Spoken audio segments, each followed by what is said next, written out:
Today we are here with Russ Edelman, the President and CEO of Corridor Consulting. He is the author of The Nice Guy Can Get the Corner Office.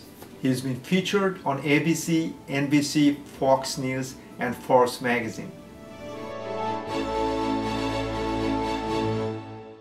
My findings is that you are smart, you're intelligent, you're trustworthy, you're a connector, and most importantly, you're a nice person.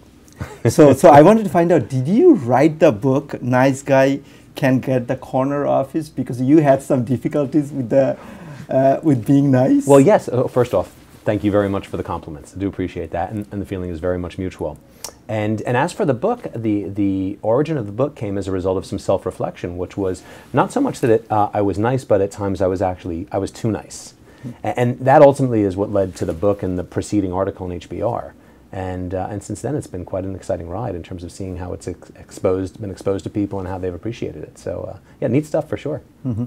Tell me a little bit more about your book. The premise of the book is all about how to help nice guys overcome their issues in terms of being actually too nice. So nice is good. Being too nice is actually bad. And actually, the book consists of three main themes. It's actually all about the nice guy syndrome. Then it's all about, the second part would be all about how people need to overcome their nice guy syndrome tendencies.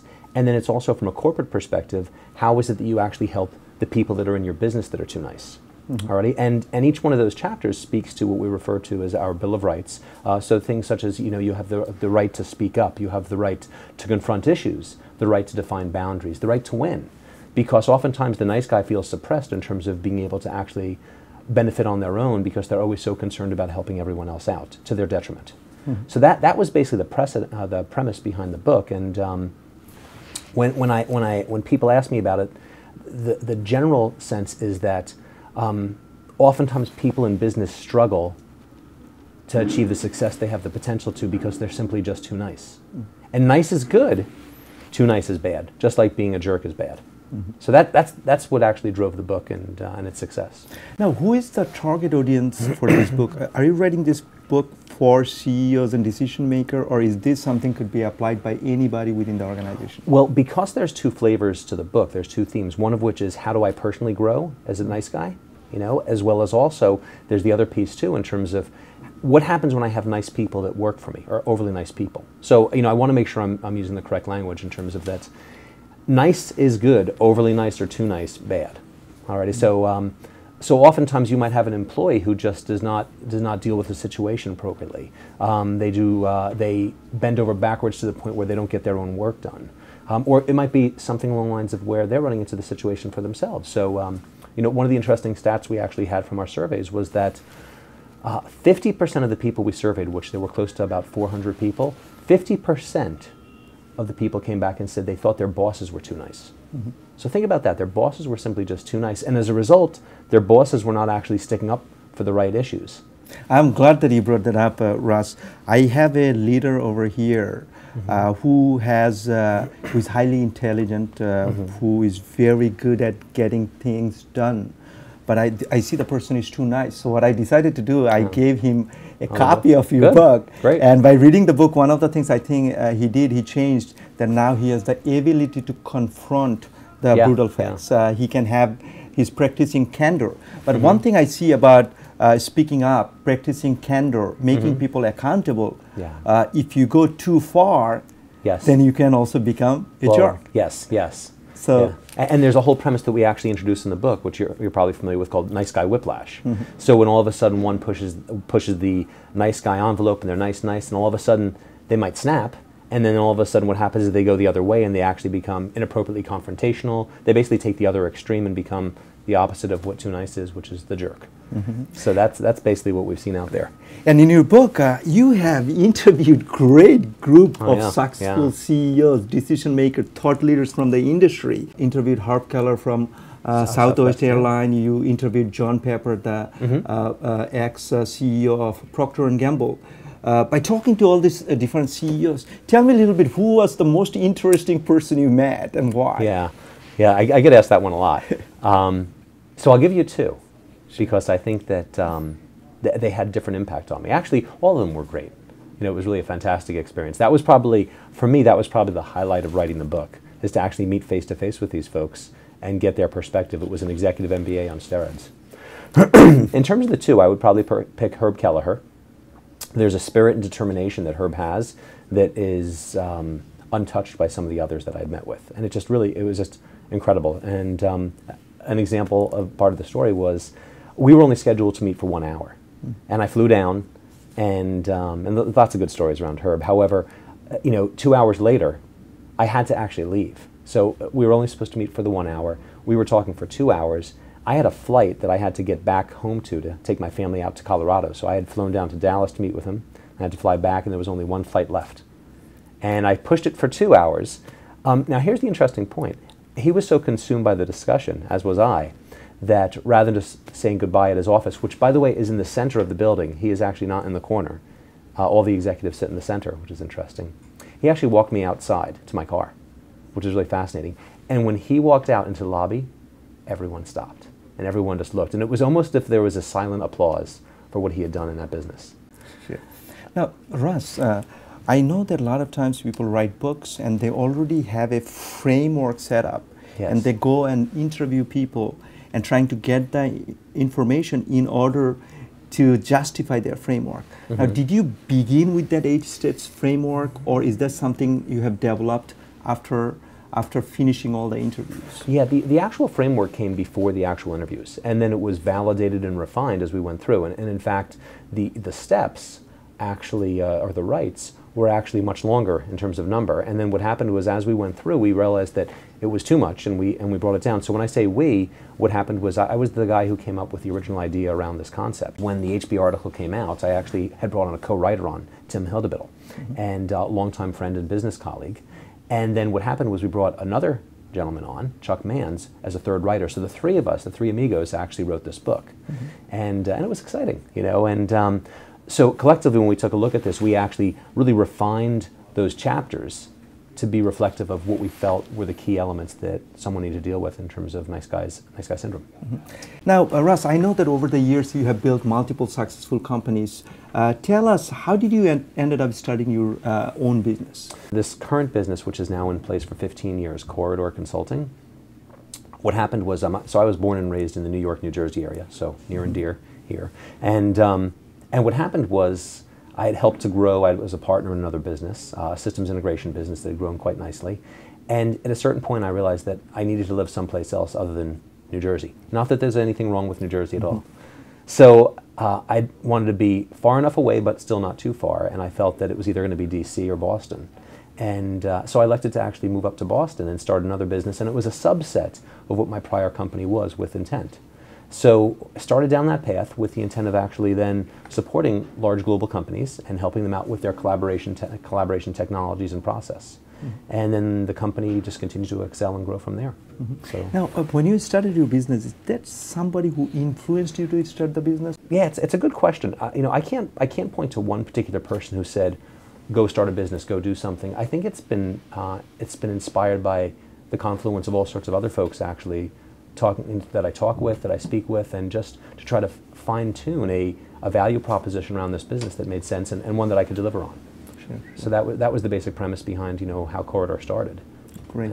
Now, Russ, I have been following your company for a long period of time, and your company has huge reputation in the marketplace, and especially in the Microsoft community. Yes. Most of the people I have met over the years seems like they are aware about your company. And when I look from outside, I believe the reason your company became successful, number one reason is your intense focus on SharePoint and collaboration. Instead of trying to do too many things, you are focused on one thing and trying to do it really well. Second reason I believe that your company is successful is your thought leadership. The person who is leading the organization is not only understand the technology, understand the product, also understand how business operates, how leadership works. And I believe the third reason that your company became successful is because you have a good ability to market your organization, especially some of the marketing you're doing indirectly through white paper, through writing books, and of course, most importantly, intense focus on customer service. Sure. Now, that's my outside observation. Yeah. Do you think my assessment is right, or why do you think your company became successful? Well, thanks again for the compliment. And well, I think we're successful. We, of course, like every other company, have its challenges.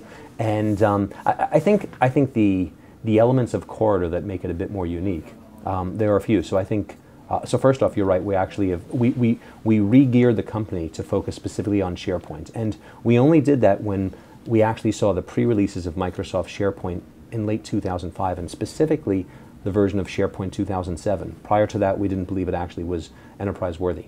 2007 came out, and despite its imperfections, what happened was we found it gained enough ground to really build the momentum that it has today. So fantastic technology. And in terms of how we've positioned ourselves, we didn't want to be everything to all people. And even within the context of SharePoint, we chose to go down a particular route as well. So rather than saying we're everything that SharePoint can do, we said let's focus on a few particular and discrete areas and build up momentum and expertise in that capacity. So one piece is all about SharePoint as an ECM platform.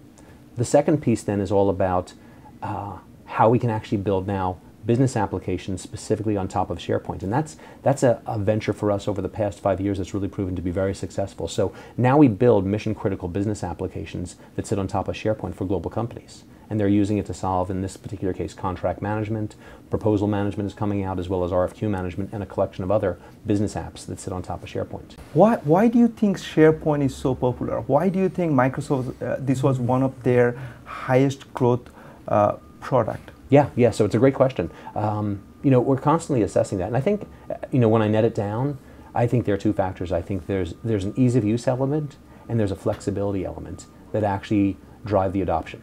So those two pieces are what really is making a difference. Now, it's a double-edged sword with SharePoint because on one hand, it is so simple to stand up and get going, and users just love that part about it. But on the other hand, when you're dealing with these enterprise deployments, what happens is you need to take them seriously. And oftentimes companies will actually just throw it out there and they say, if you build it, they will come and start to use it. And that's not necessarily a plausible strategy. In fact, I actually got an email from a client this morning, and they're just about ready to deploy SharePoint on a global basis. And he actually said, I can quote him, he said, I have some jitters. I have some jitters about SharePoint. And he said, please allay those jitters and make me feel a bit more confident. And I said, it's appropriate to have jitters on an enterprise platform. All right, it simply is. And the people that don't have the jitters are those that are not taking it seriously. SharePoint, if you're going to deploy it at an enterprise level, you need to take it in a serious fashion. And so I think that address some of his concerns, and you have to plan for it accordingly. So at least that's what I've seen so far in the marketplace. Russ, the fact that you're on the IT industry, what's your overall observation of information technology industry? What direction is moving? Do you see some changes? Do you see different type of trend? I think generally it's still completely overwhelming for people. I think the amount of information that people are trying to consume and manage is at the point where they don't necessarily know which way to go, which is why we see a lot of organizations trying to put tools in the hands of the actual end users where they can actually manage the information more effectively and then introduce some level of standardization.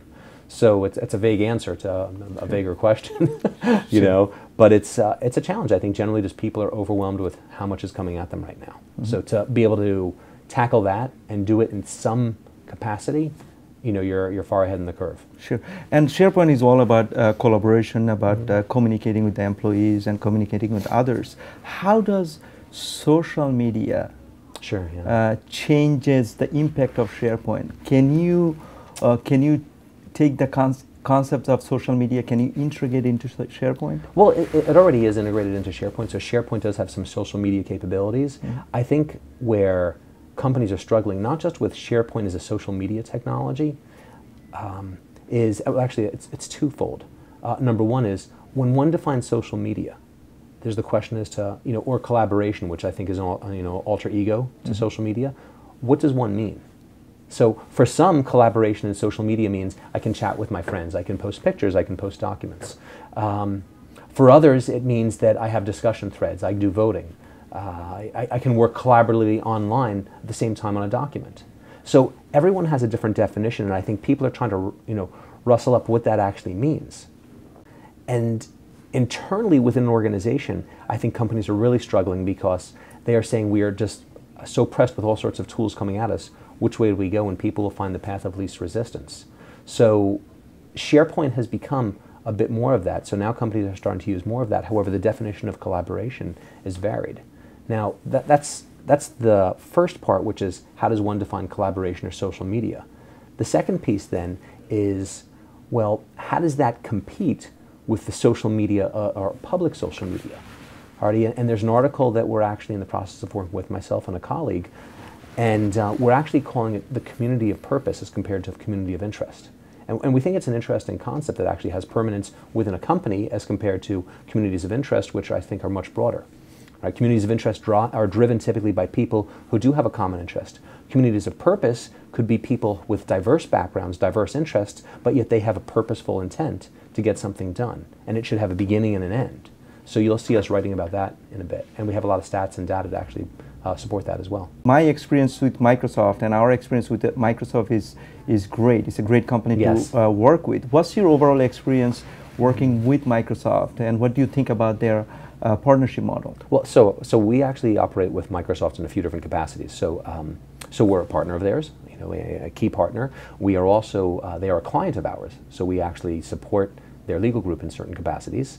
We also are tied in at the product management level as well as also the R&D level. So we have relationships in a few different capacities. And my general observation is that Microsoft is a phenomenal vehicle. Not just Microsoft as a company, but how it feeds an ecosystem that is unrivaled. I've just never seen any organization help to build an infrastructure of companies that help to add value into the economy. And you probably know the statistics, 95% of the Microsoft revenue is coming through partners like ours. It's such a fantastic business model. It's a great model, and I think the biggest struggle that we have with Microsoft is not taking advantage of all the great resources they provide. Mm-hmm. So I think that they put so much through the partner channel, and trying to get your arms around it is probably the biggest thing that we confront right now. When you started your company, and I know you're running your company for 15 years now, did you begin with end in mind? What is your exit plan? Well, it's a great question. So I think the ultimate end game would be to sell the business, you know, and probably stick around with the business for a while, and add value in that capacity. You know, I think that's where I'm at right now. And then there are 15 other ideas that I've got lined up that I want to pursue.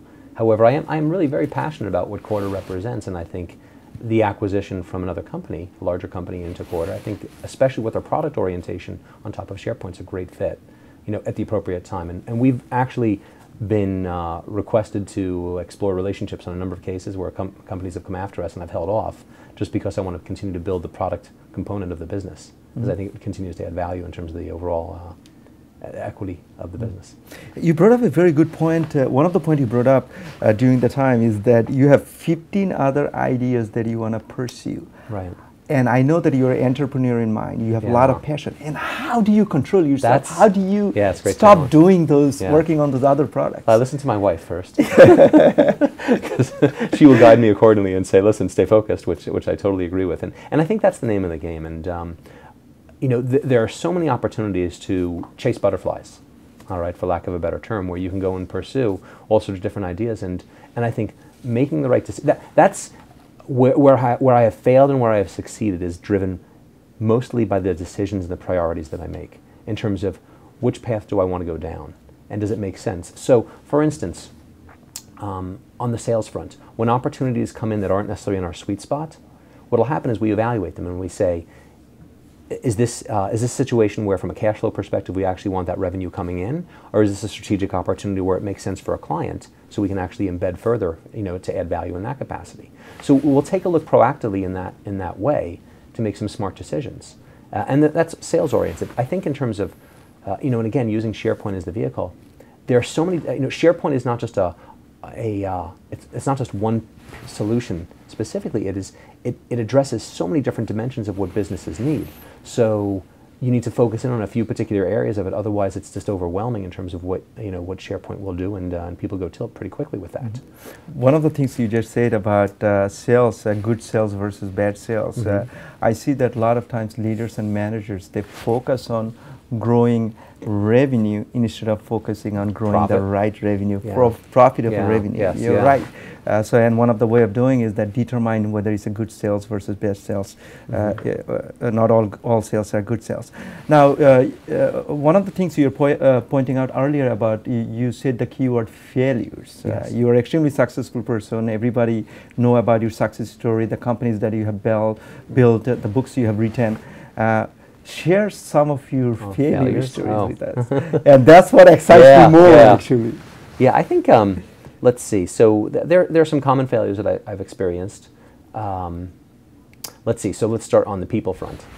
All right, there's people and there's pursuits. How about that?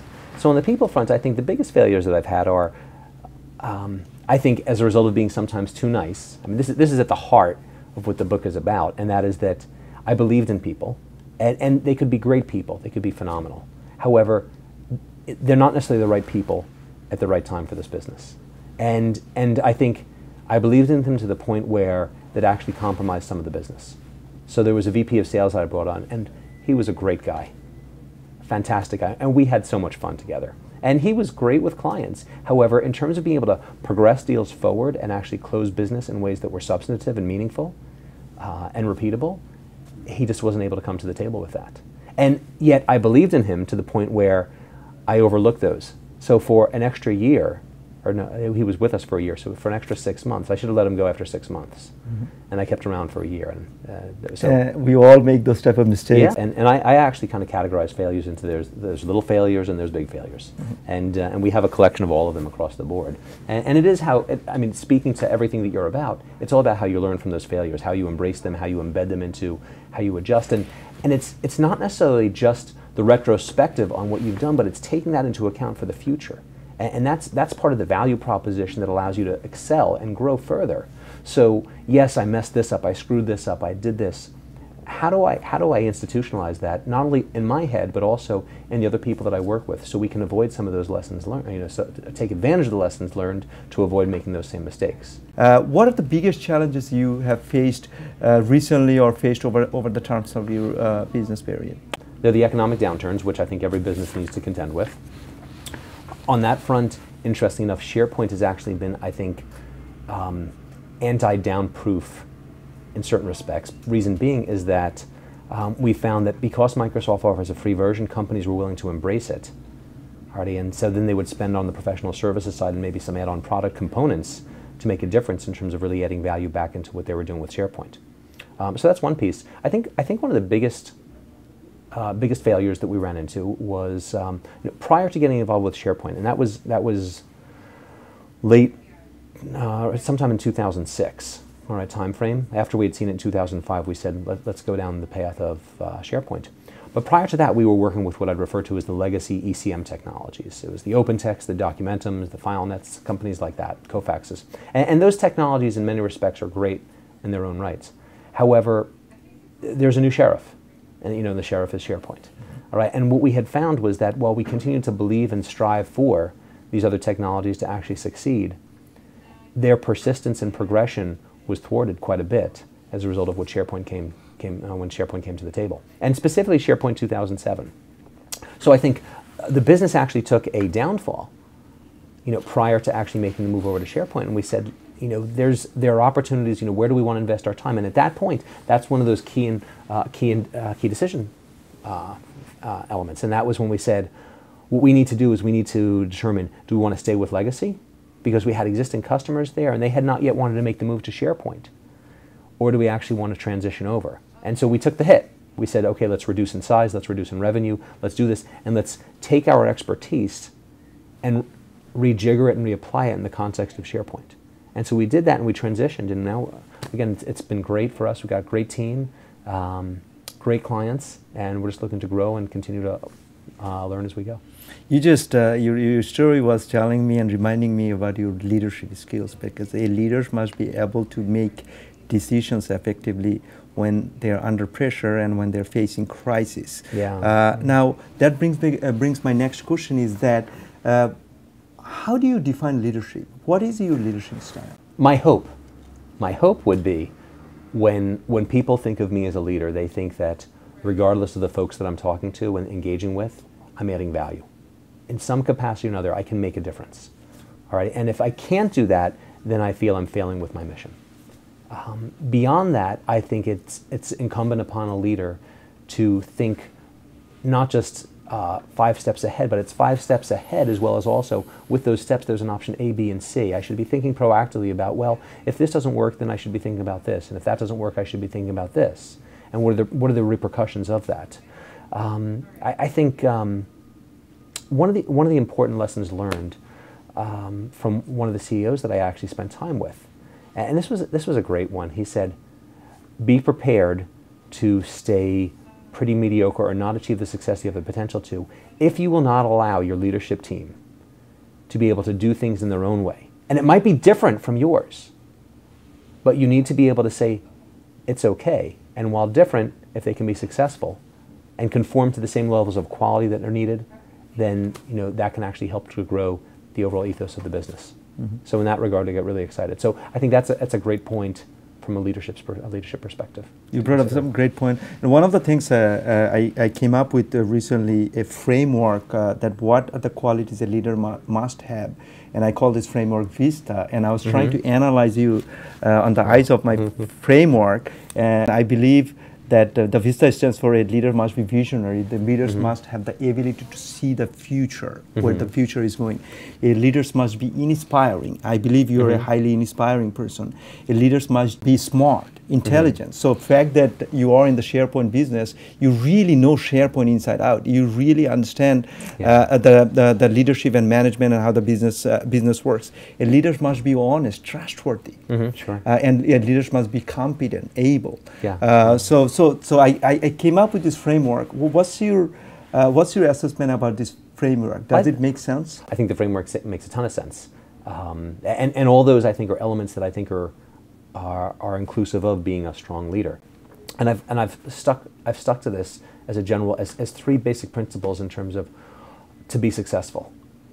All right, so here's one take, and I actually shared this with Herb Kelleher to the point where he said, that was quite phenomenal. So I actually made a little plaque up with these 3.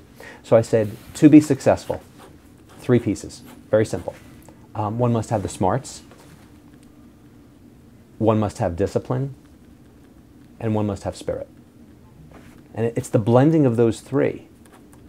In some capacity or another, they can allow you to achieve this fantastic success. I want to go back to the leadership question again. Sure. Is that I have seen Russ, that over the years that how you lead when the organization is doing well versus how you lead when the organization is in crisis sometimes changes. How? Do you think people lead differently when they're in crisis, and if so, how? Well, yeah, I thought about that question a bit. So when in crisis mode, do I fundamentally change my behavior? And I thought about this, and I thought that I didn't necessarily know if I changed my behavior. I think I changed the tempo and the priorities by which I focus. So I think the tempo is when all of a sudden dealing with a crisis, something that I might otherwise keep a pulse on, once every few weeks, it might be something that I'm checking every few hours. And then again, I'm a big believer in when confronting an issue, I have an option A, B, and C. Let's think about the pluses and minuses of each of those options, and then take steps accordingly. So I find that the tempo consolidates down to a much more rapid pace, so you can make smarter decisions on a real-time basis. And then I think your priorities change based upon, I think, the circumstances that you're faced with. So, and you need to be mindful, and sometimes you've got to take the tough steps when you're in crisis mode. So if it means you're not buying snacks for the office or other goodies, whatever it might be, while you're in crisis mode, then so be it. Focus on the things that are more substantive, and focus on making sure you're getting revenue in the door, that you're satisfying clients, that you're making them happy. And at times, people just have to suck it up. They just have to say, we need to do what we need to do in order to get over the hump. And there are what I refer to as periods of suck. It's just the nature of the beast with everyone, personally and professionally. But I think at the end, there is an end in sight, and you make your way through. And then you need to, again, be reflective in terms of, what it is that you've learned, and so that way you can try to minimize that for the future. You brought up a lot of great points there. What I really heard from your conversation, one thing you mentioned, actually kind of that we need to do a lot more communication during the crisis. Yes. We need to do the prioritization, and leader must be a lot more decisive during the crisis. As a matter of fact, crisis creates opportunity. The type of decision that you couldn't make in the past. That's right. Crisis provided opportunity, and what you kind of indirectly say is that you got to rally the team to get over that crisis. And once the crisis is over, let's go back and reflect on what we learned and apply those lessons of the crisis in future. Great answer, Russ. Now, Russ, I want to go back to the things we were talking earlier about what makes a person right person. And your framework, a person must be smart, disciplined, and spirit. Is this the qualities when you look for when you hire consultant for your company, hire employees for your companies? Is there anything else you look for? Based upon the foundation of those three, what happens is you delve into, you peel back the onion skin further. So what does smart mean? So smart in the context of consultants or developers that we bring on, or project managers or business people, whatever it might be, you have to take a look at them in the context of what they would be doing. And do they exhibit and demonstrate not just the smart? Here's a key part about this, Russell. It's not necessarily just the smarts of what they've done in the past, but it is the smarts of how they're planning for the future. And I think this is a key piece, and it's something I've become incredibly passionate about, and that is that you cannot rest on your laurels.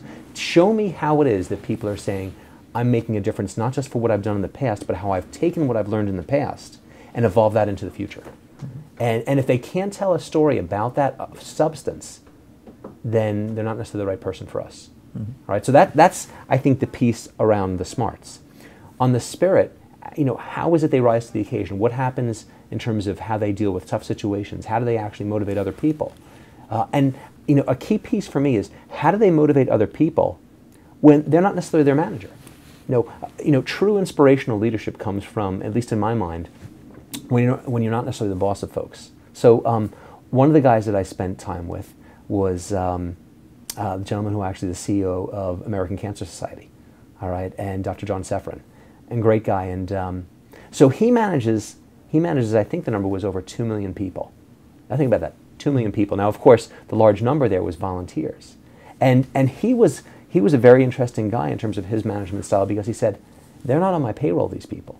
I can't call them up and say, because I'm paying you, you need to do this. He said he had to figure out ways that actually were aligned with the vision of what he was trying to do with the organization, and then try to help these people in terms of adopting that and growing them accordingly. But so you think that the way I'm curious about the story that he doesn't pay all volunteer work. How did he rally the team? He talked about the organizational purpose, the bigger purpose, and what was the method? Well, here was the crux of the story that he shared with me. It was a fascinating one. He said, American Cancer Society had, for its history, been a very distributed organization. Different centers around the country, and that was how they were, and that's how the volunteers behaved. And he felt that in order for the organization to grow and evolve beyond what it had been so far, he had to take it up to a different level. And he felt the way to do it, from my recollection, from my discussion with him, was that he actually had to go through a process where he had to regionalize more, he had to consolidate and bring more continuity into the respective different areas of the organization. And it was a huge litmus test for him, because what he found was that his leadership was challenged and questioned. And at the end of the day, he stuck to his guns. He said, for all of the right reasons, I believe this is the right thing to do for the organization. And at the end of the day, people actually came on board with him, and actually the organization grew as a result of that. So it's a fascinating story, but it was one where he didn't necessarily have the carrot. He actually had to inspire and influence people based upon a vision, and then execute on that vision to show them how they were able to be more successful. It's a great, inspiring story. Yeah. So let's go back to the hiring question. When you talked about smart is more than just being intelligence, is planning for the future. You talked about spirit, where the person needs to have the ability to make the right decision under tough situations. What other qualities you're looking for? Well, I think there's the discipline. How does one make sure that they don't just do the last, just the first 80%, 85%?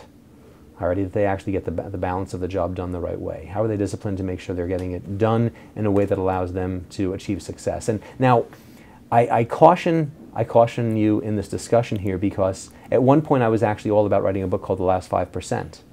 And I realized that it isn't necessarily about the last 5%. It's about the last percent that makes sense for the actual project or opportunity at hand. Because the reason I bring this up is that for some, they will go to a point where they are so detailed that they compromise their ability to succeed. They are so focused in the weeds and the details that they don't get the job done. So while they might have painted this perfect picture, you know, the bus already left, and people are no longer interested in taking a look at the picture they actually painted.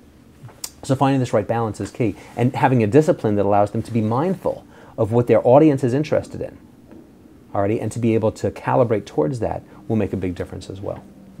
Now, Raj, do you personally get involved hiring every single top consultant for your company, or is there somebody else who's doing it? Well, we have other people, and we put them through a rigorous step of actually meeting with a variety of different folks. But typically, I'll have some involvement in terms of making the final decision on someone. Sure. And I mean, they represent Corridor, and so I want to be able to have some opinion in terms of, you know, if they're going to be able to do what's needed.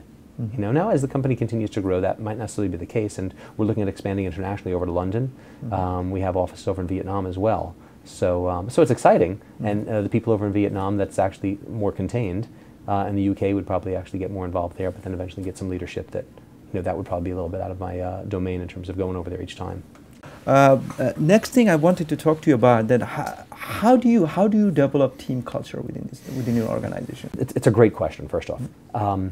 At the fundamental level, the work has to be engaging and it has to be right for the people, because you can have as much rah-rah environment as you want, you can have all the different gaming and fun and thrills, but if at the end of the day people are not genuinely interested and engaged in what they're doing, then I think what will happen is there will be atrophy within the business. Beyond that, the notion of building trust, expecting results, I think allowing people to feel comfortable with what they're doing, and also to allow them to understand that they can make mistakes. And again, we talked, you know, before we talked about small failures and big failures. Now, obviously, we can't afford a lot of big failures. However, small failures are part of the game of learning. You know, it just naturally is. So I think, you know, if you're on them as a result of, hey, they made a mistake and you're all over them for actually making that mistake, then what's going to happen is their interest in going beyond their boundaries will wither. They will all of a sudden say, listen, I will conform to what it is that I'm supposed to be doing. But if you say it's okay to actually press a bit further, all right, and try to make some mistakes, and obviously it can have a negative impact with client work and stuff like that, but if you can help them in that capacity, then they will grow. And that helps, I think, build the trust. There's also the whole notion of introducing some type of gaming theory, all right, and that is, you know, how do you introduce some level of healthy contention, you know, to inspire people to say how it is that they can better themselves and hold people accountable in terms of, you know, contest things along that line. So I think that's a fun dimension. The other thing too, I mean, we talked about the trust building. This is something, and I'd written about this in the book, and we are huge believers in 360-degree feedback. All right, so we find it's a big part of what we try to introduce into the culture. Now here's what we found though. This was actually you talk about a learning point for me. A long time ago,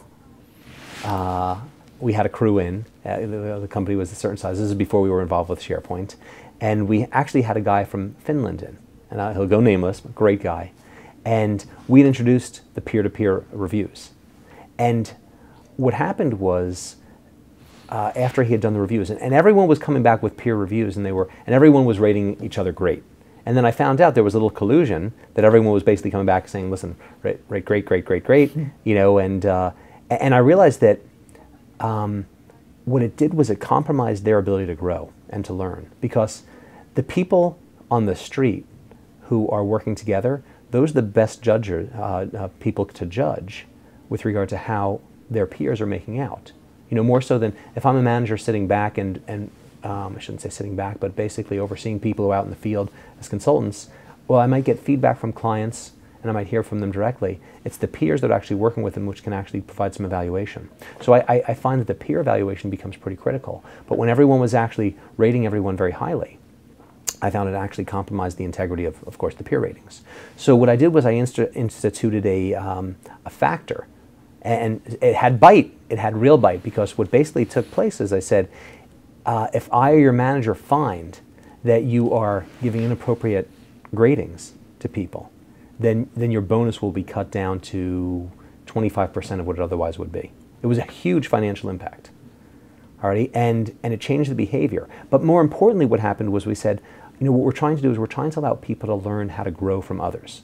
And I said, as long as you can construct an environment where people feel comfortable expressing that, then it's a phenomenal vehicle for growth. I like the idea. I might even apply it within my own organization. Yeah. I think it makes a big difference, and you need to set the tone though. I think that's a key piece of how this has to work. The guy from Finland came back and he basically said, I cannot provide opinion on anybody else, and he was the hardest guy to get over. But ultimately, when he was able to get some constructive feedback from some others without it being attacking, he said this has really been an incredible and helpful experience, and it really changed things for him. And then one of the things I want to add over there, a strong leader must build a culture where people can openly say what's in their mind. I think it all starts from a leader's level. If leaders don't build a culture, it's very difficult to get constructive feedback from others. Russ, I must tell you that this interview was a great learning experience for me. I feel like I can talk to you for hours. The feeling is mutual, Russell. Yeah, and I know we are going to go to lunch after this, and we'll be able to catch up later on. Thank you very much. Oh, it's a pleasure.